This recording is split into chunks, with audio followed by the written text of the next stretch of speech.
This video is brought to you by Audiolense, makers of the Altair G1 digital streaming deck. Click to Audiolense.com for more information. What are you laughing at? What's wrong? Is it my hair? No, that, yeah. Is my hair, like, is something wrong with my hair? Is that why you're laughing? I'm looking through two different sets of lenses with two slightly different prescriptions, actually.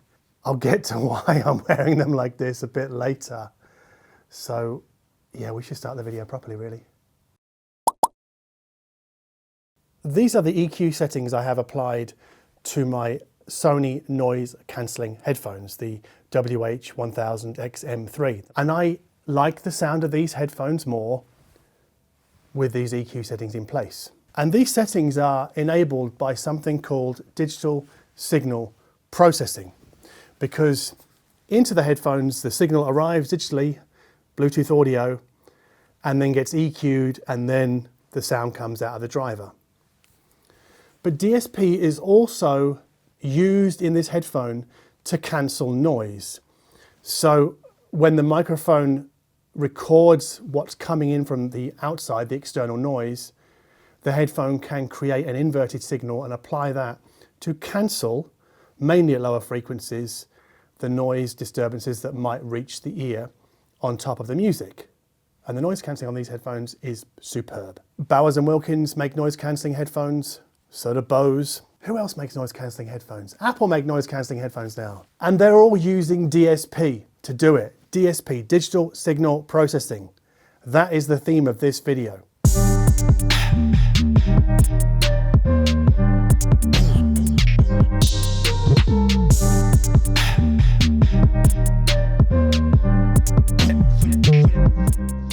For headphone correction, so I'm talking about analog headphones.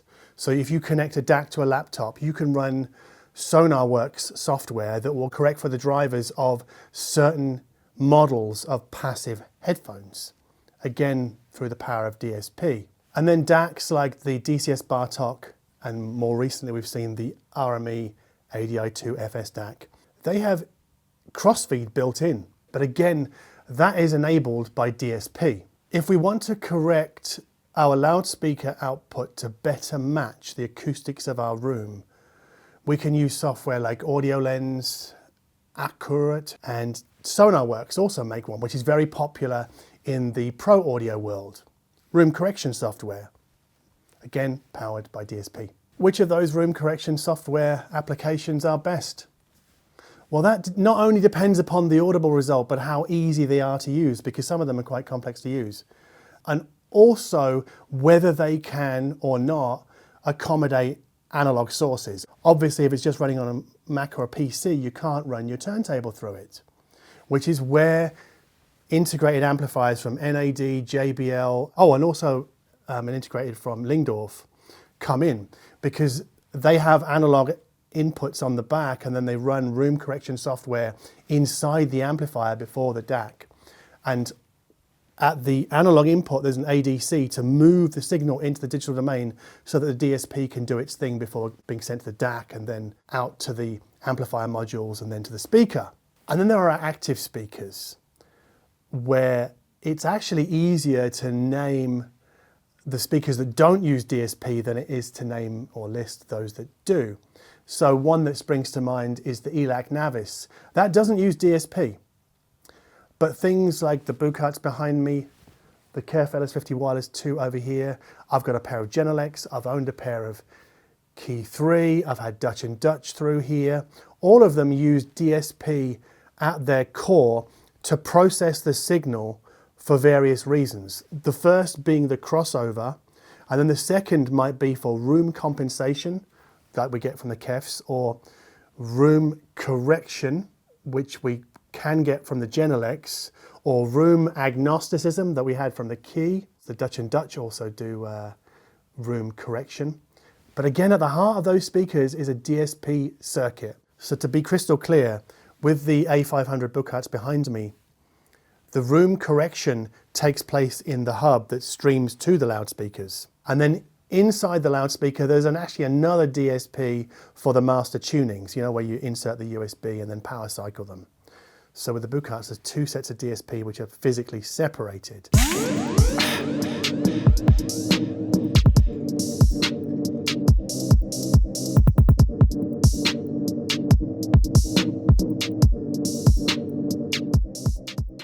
So I get at least 2 or 3 emails every week from readers asking me, is it sensible or not for me to connect my turntable, my phono stage's output, to the analog input on a DSP-based integrated amplifier or active loudspeakers? Now I'll come to the sound quality part of that question in a moment, but really if you're running a turntable through a DSP-based amplifier or DSP loudspeakers, the first question you need to ask yourself is there a lag? And what I mean by that is, does the processing cause a delay between input, so basically the needle drop, and hearing that needle drop coming out of the loudspeakers? Because when I had one of the very early pairs of the Devialet Silver Phantoms, I did manage to connect my turntable system to those. And I'd lower the needle and I'd watch it hit the vinyl record surface. And then probably a second and a half later, I'd hear that needle drop come out the speakers, and it drove me bonkers. So if for you that is a problem, or that is a turn-off, as it is for me, then I would suggest maybe don't use your turntable system with those kinds of speakers.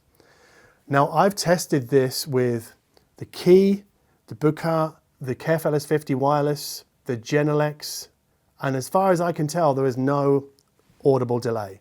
So when I lower the needle, I hear it instantly through the speakers. So that's a good thing. Now, sometimes in those emails that I get from readers about digitally active loudspeakers and DSP-based amps, is the question, will a different DAC, a better DAC, improve the sound? Because in an all-analog amplifier or an all-analog active loudspeaker, as you step up your DAC quality, you hear it through the loudspeakers. But the thing is about DSP-based systems is they have DACs already inside them. So you're basically putting an external DAC in front of a DSP-based system that already has DACs inside it. So can this external DAC improve what comes out of this DSP-based system? It's a very, very important question. Now for me, DSP systems, whether they're amplifiers or active loudspeakers, they're a bit like, well, I guess no, all hi-fi components are like this. They're a bit like a lens. Like the music signal comes in and then the music signal goes out. And then if we have multiple components in our hi-fi system, we're going to have many, many different lenses. And I tend to see all-in-one hi-fi systems like the LS50 Wireless II, like the Buchardts, as a complete system which is a lens on what comes in. So if I send a tidal stream into the LS50 Wireless, what comes out of it is different to if I send a tidal stream into the Buchardts. It's a different sound, right?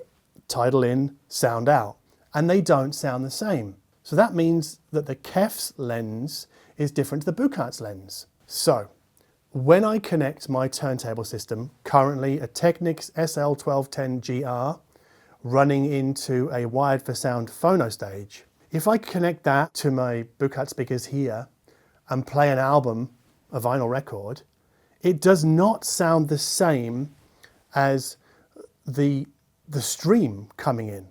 So vinyl versus stream sound different even through this Buchardt lens, which means that the Buchardt does not homogenize its inputs. Obviously the inputs I'm talking about here are to the hub. So I've got the wired for sound output going into the back of the hub, and I'm actually streaming from a Bluesound Node 2i via Toslink into the back of the hub as well. And they sound different. Streaming sounds very different to vinyl playback. In fact, for me, the vinyl playback is a little bit more euphonic, and it has probably a slightly fuller, rounder bottom end, just slightly. And in some cases, I prefer that.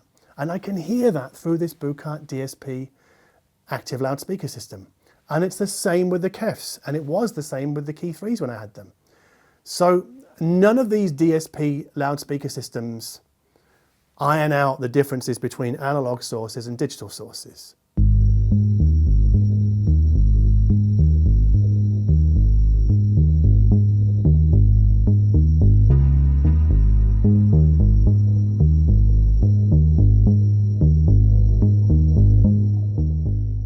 Next up, within my turntable system, if I change the cartridge from the Ortofon 2M Black, which is on there now, to a much more affordable NAGAOKA cartridge, I can hear the difference through this DSP loudspeaker system.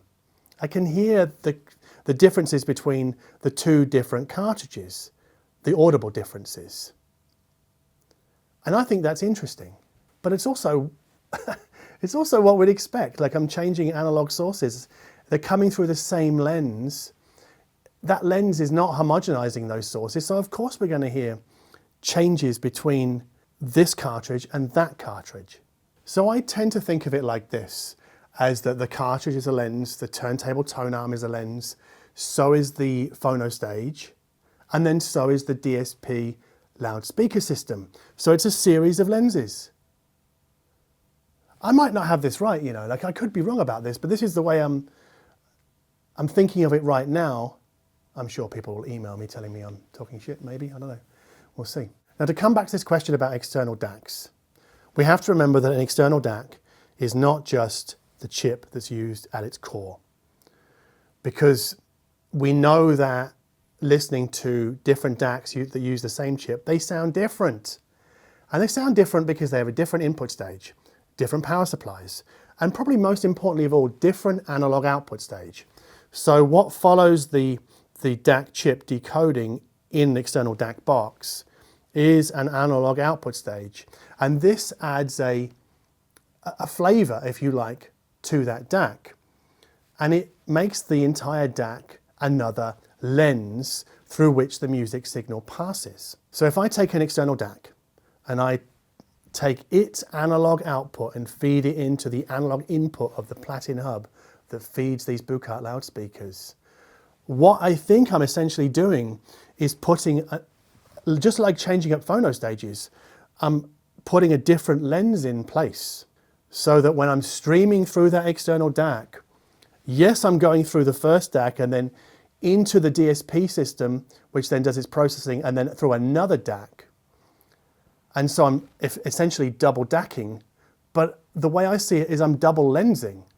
And if I can hear differences between analog phono stages, then I know that I can hear differences between DACs that have flavors that are largely determined by their analog output stages, because DACs have different flavors, they're different lenses. So an external DAC connected to a DSP-based system like this, it can't give us more resolution because that's already capped by the DACs inside the loudspeakers.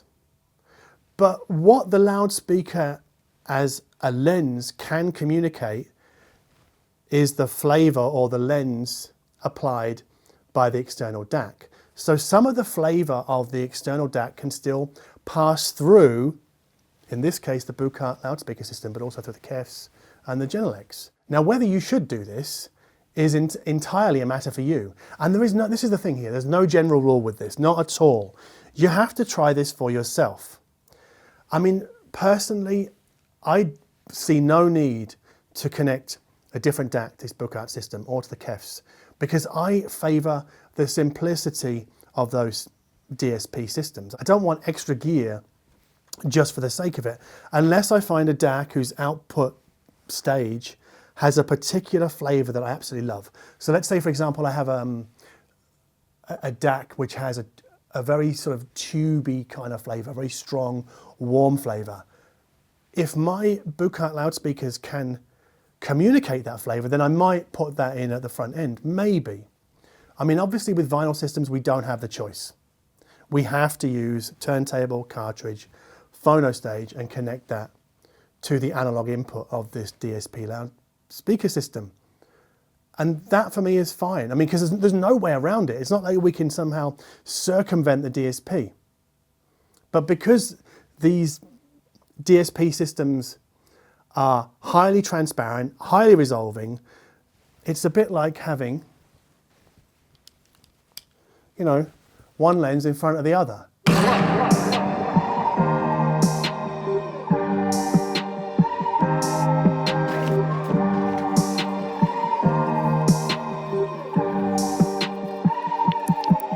Ortofon. The thing I love the most about all-in-one noise cancelling headphone systems like this, DSP headphone systems, or all-in-one streaming loudspeaker systems like the Bucharts, like the KEFs.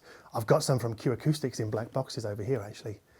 I'm making a video about those soon. The thing I love about all of these systems is once they're set up, there's nothing to fuss over. So you can't change the DAC, you can't change the streamer, you can't change the amps because it's all built in. Now the objection here generally is, well, what happens if the DAC fails inside the speaker or the amp fails inside the speaker? To me, it's just like owning a car. If you own a car and the clutch goes, the whole car has to go back to the garage, right? You are carless. So with these things, with all their all-in-one advantages, if something breaks, yeah, the whole thing has to go back.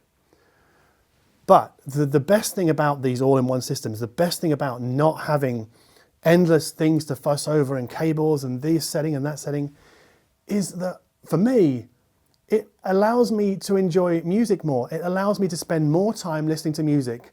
So with these Bucharts set up and then the KEFs last week, and then I use these headphones a lot during the winter, I don't have to fuss about whether the headphone interface with my phone is the right kind of impedance, or does my phone have enough power for these headphones. I don't have to worry about any of that. I just go outside and just start listening to music. So to use one of the most horrific audio cliches of all time is that DSP-based systems, because of their all-in-one, their complete nature, they get out of the way of the music. Oh, it's such a horrible cliche, it's horrible. If you like this video, then please hit the like button down below.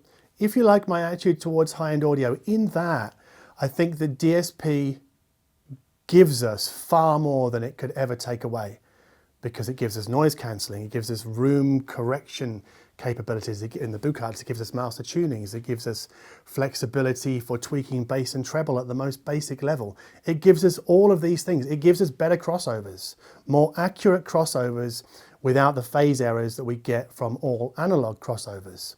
Or so, this is what loudspeaker engineers tell me. Anyway, if you like that kind of attitude, that I'm not afraid of DSP, then please subscribe to this channel. And as always, thank you ever so much for watching.